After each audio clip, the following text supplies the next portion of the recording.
Hello everyone, নিঝুম সন্ধ্যায় আপনাদের সবাইকে স্বাগতম। কাছে এবং দূরের যে যেখান থেকে আমার ভিডিওটা দেখছেন, আশা করি সবাই সুস্থ আছেন, ভালো আছেন। আমরাও সুস্থ আছি, ভালো আছি। আর এখন বাজে সকাল 8:30। আর আমার হাজব্যান্ড বাজার থেকে এসেছে টাটকা নদীর পাঙ্গাস। আর এই পাঙ্গাস মাছটার ওজন ছিল 4 কেজি মতো। হয়তো ছোট দেখা যাচ্ছে ক্যামেরাতে, কিন্তু মাছটা এখনও জীবিত। এই যে লাফাচ্ছে, মাছটা এখনও লাফাচ্ছে।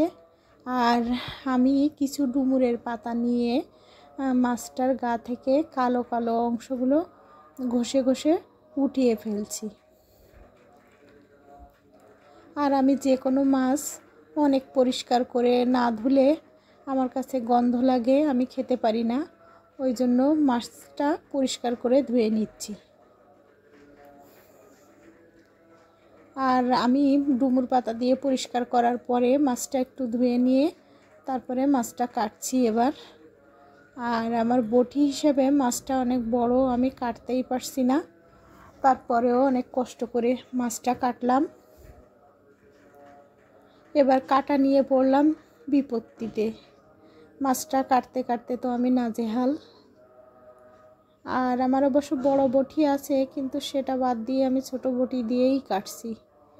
আর মাছ কেটে ধুয়ে পরিষ্কার করার পরে আমি এবার চলে আসলাম রান্না করার জন্য। আমি কড়াইতে জিরা ফোড়ন দিয়ে দিয়েছি। আর এবার আমি ফুলকপিগুলো ভেজে নেব। ফুলকপির ভিতরে লবণ এবং হলুদ পরিমাণ মতো দিয়ে দেব। আর আজকে আমি রান্না করব ফুলকপি দিয়ে আর ব্রিগেড মাছ দিয়ে, আর সাথে আছে ধনিয়া চিকেন। আর এবছর শীত তো প্রায় চলেই গেল, তো এবছর ধনিয়া পাতা দিয়ে তেমন কোনো সবজি বা মাছ কিংবা মাংস খাওয়া হয়নি। তো ভাবলাম শীত তো চলেই যাচ্ছে, তাহলে ধনিয়া পাতা দিয়ে আজকে অন্যরকমভাবে মাংসটা রান্না করি। তার জন্য আমি মাংসটা কেটে ধুয়ে জলটা ঝরিয়ে আলাদাভাবে রেখে দিয়েছি একটা ঝাঁপিতে। আর এখানে আমি ফুলকপি আর মাছটা রান্না করে নেব। আর ফুলকপিগুলো ভেজে আমি জলটা দিয়ে দিয়েছি। আর ফুলকপিটা সিদ্ধ হওয়ার জন্য আমি ঢাকা দিয়ে দেব। এবং অন্য একটা কড়াইতে আমি মাংস রান্নার জন্য কড়াইতে তেল গরম করে জিরাটা ফোড়ন দিয়ে দিয়েছি। আর এবার আমি মশলাগুলো, সব রকম বাটা মশলাগুলো দিয়ে দিচ্ছি। পেঁয়াজ, রসুন, আদা, কাঁচামরিচ, শুকনো মরিচ, জিরা, গরম মশলা সব আমি একসাথেই ব্লেন্ডারে পেস্ট করে নিয়েছি। আর এভাবে মশলাটা আমি বেশ অনেকক্ষণ ধরে কষিয়ে নেব।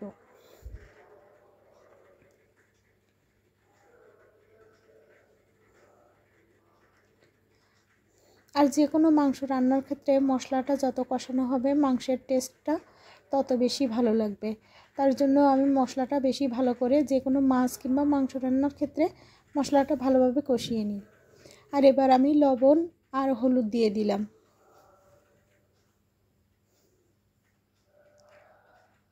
লবণ হলুদ দিয়ে আমি আরও বেশ কিছুক্ষণ ধরে মাংসটা কষাবো। আমার তেল ছেড়ে দিয়েছে মশলা থেকে প্রায়। এবার আমি মাংসগুলো এবং কিছু আলু, রসুন সব কিছু একসাথেই দিয়ে দেব। দিয়ে আমি মাংসটা এবং আলু, রসুন এগুলো সব একসাথে বেশ ভালোভাবেই অনেকক্ষণ ধরে কষিয়ে নেব।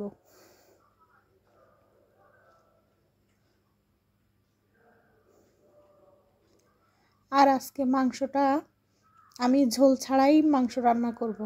ওই জন্য সব মশলা একসাথে দিয়ে দিয়েছি, রসুনগুলো দিয়ে দিয়েছি। আর রসুনগুলো যদি আমি পরে দেই তাহলে হয়তো সিদ্ধ হতে দেরি হবে। ওই জন্য মাংসের সাথে রসুন এবং আলু সব কিছু আমি দিয়ে দিলাম। কষানোর সময় আমি একটু ঢাকা দিয়ে দিয়েছিলাম।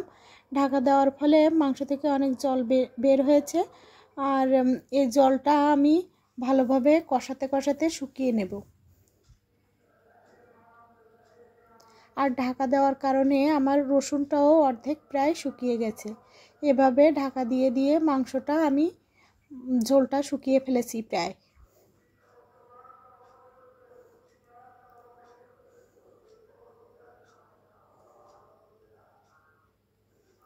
আর এবার সামান্য পরিমাণে জল দিয়ে দেব।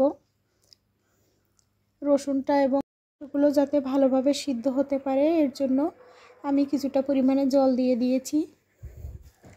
আর এবার জল দিয়ে আমি কিছুক্ষণ ঢাকা দিয়ে রান্না করে নেব। আর আজকে মাংসটা হবে কষা কষা, আর ওই জন্য আমি বেশি পরিমাণ জল দেব না।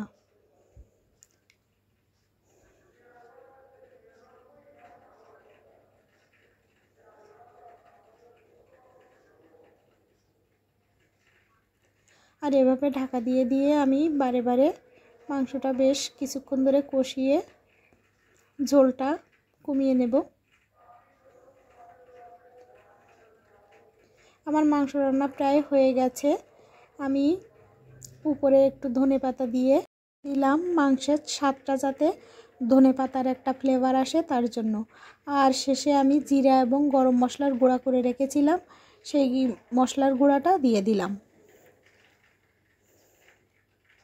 আর এভাবে চুলার পরে রেখে দেওয়াতে মাংসের ঝোলটাও অনেক কমেও গেছে। আর এবার আমি চলে আসলাম বিকালবেলা। আমার হাজবেন্ড কিছু কাঁচা বাদাম নিয়ে এসেছে, সেই বাদামগুলো আমি কিছু ভেজে নিচ্ছি যাতে সন্ধ্যাবেলায় অল্প অল্প করে সবাই খাওয়া যায়, ওই জন্য বাদামগুলো ভেজে নিচ্ছি আমি। আর টুকটাক আমার বাসায় ছোটোখাটো গেস্ট আসে, আমার আশেপাশে ছোটো ছোটো বাচ্চারাও আসে। তো সন্ধ্যাবেলায় তারা যখন আসে তাদেরকে একেবারে খালি মুখে ফিরিয়ে দিতেও কেমন লাগে, ওই জন্য টুকটাক খাবারও আমি রেখে দিই। আর এই বাদামগুলো আমার ভাজা হয়ে গেছে, এবার আমি এগুলো একটা বাটিতে ঢেলে জুড়িয়ে নেব। আর এই বাদামগুলো জুড়ানোর পরে তো সেই মুসমুসে ভাবটা আসে। বাদাম যতক্ষণ গরম থাকে ততক্ষণ কিন্তু বাদামটা কাঁচা কাঁচা অবস্থাতেই থাকে, ওই জন্য বাদামটা জুড়িয়ে যাওয়ার পরেই মুসমুসে ভাবটা আসলেই তখন খেতে ভালো লাগে। আর আমি কিছুক্ষণ পরে বাদামের খোসা ছাড়িয়ে দেখে নিচ্ছিলাম আসলে বাদামের ভাজাটা কেমন হয়েছে। তো মোটামুটি বেশ ভালোই হয়েছে বাদাম ভাজাটা। আর এভাবে আমি আরেকটু জুড়িয়ে গেলে বক্স ভরে রেখে দেব। আর এবার আমি চলে আসলাম সন্ধ্যাবেলায় আমার কাছে কয়েকটা ব্লাউজের পিস ছিল, ভাবলাম বসে না থেকে এগুলো কাটাকাটি করি, তার জন্য আমি নিয়ে বসে গেছি দর্জি কাজ করার জন্য। আর ছিটটা কেটে নেব। আর আমি অনেক দিন যাবৎ বাসায় না থাকার কারণে আমার বেশ কিছু কাজ জমে গেছে। এই কাজগুলো আনকমপ্লিট রেখে আমি বাসার থেকে গেছিলাম। তো ভাবলাম সন্ধ্যার টাইমে ফ্রি থাকি, ওই জন্য বসে বসে ছিটগুলো কাটি। তার জন্য আমি ছিট কাটছি এবং পরে যখন সময় পাবো তখন হয়তো একটা একটা করে সেলাই দিয়ে নেব। আর এখানে কাটছিলাম আমি একটা ব্লাউজের পিস।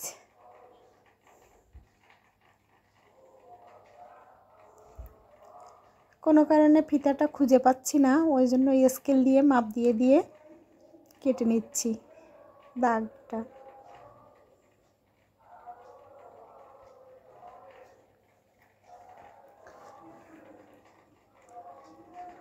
আর ছিটটা কাটার আগে আমি সব জায়গায় দাগ দিয়ে একেবারে কমপ্লিট করে রাখছি যাতে দাগ বরাবর আমার কাটতে কোনো সমস্যা না হয়।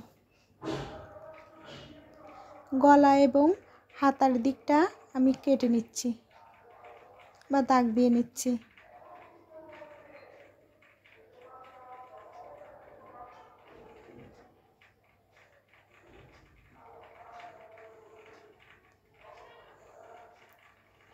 এবার আমি ইঞ্চি টিপটি ধরে নিচের অংশের দিকে কতটুক থাকবে সে অংশের দিকে আমি দাগ দিয়ে নেব সেলাইয়ের কিছু অংশ রেখে।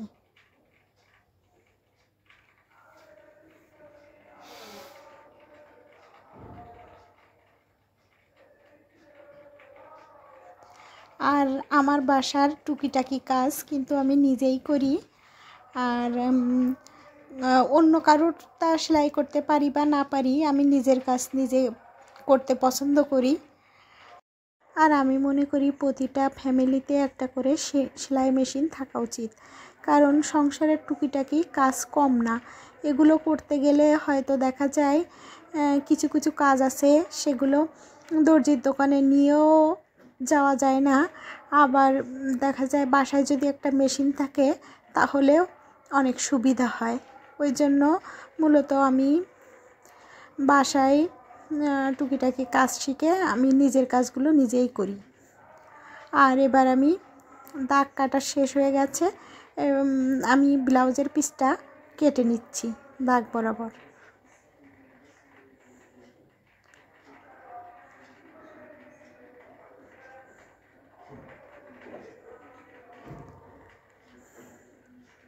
আমার ব্লাউজের পিসটা প্রায় কাটা শেষের পথে, পিছনের অংশটা কাটলেই আমার ব্লাউজের পিসটা কাটা হয়ে যাবে। আর আমার এখানে ভয়েস দিতে গেলে অনেক সমস্যা, পাশে বিল্ডিংয়ের কাজ চলছে, অনেক শব্দ হয়। তারা এখন এই যে আমি এখন ভয়েস দিচ্ছি তারা এখনও কাজ করছে, তো কি আর করা, এইভাবেই ভয়েস দিতে হচ্ছে। আর চারপাশে তো আওয়াজ, অন্যরকম আওয়াজ আরও তো আছে, তো অনেক কষ্ট করে ইদানিং ভয়েস দিতে হচ্ছে।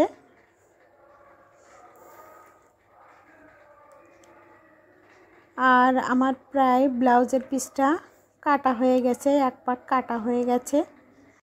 আর আমি এবার অপর সাইডটা কেটে নেব। আর একটা বিষয়, আমি দর্জি কাজ শেখাতে কারোর সুবিধা হোক বা না হোক, আমার মা এবং শাশুড়ির অনেক সুবিধা হয়েছে। কারণ আমি দর্জি কাজ শেখার পর থেকে আমার মা এবং শাশুড়িকে আমি অন্য কোথাও থেকে ব্লাউজ কিংবা পেটিকোট তৈরি করতে দিই না। আমি নিজের থেকেই আমি তাদেরকে তৈরি করে দিই। এগুলো আমার ভালোই লাগে বেশ। আর আমার শাশুড়ি তো আমার পেটিকোট এবং ব্লাউজ তৈরি খুবই পছন্দ করে। আর আমারও বেশ ভালো লাগে নিজে হাতে একটা জিনিস তৈরি করে মা এবং শাশুড়ি মাকে দিতে, বেশ ভালোই লাগে। আমার ব্লাউজটা প্রায় কাটা শেষ। আর আজকের ভিডিওটা এই পর্যন্ত। যদি আপনাদের ভালো লেগে থাকে তাহলে লাইক, কমেন্ট এবং সাবস্ক্রাইব করে আমার পাশে থাকবেন। ধন্যবাদ সবাইকে।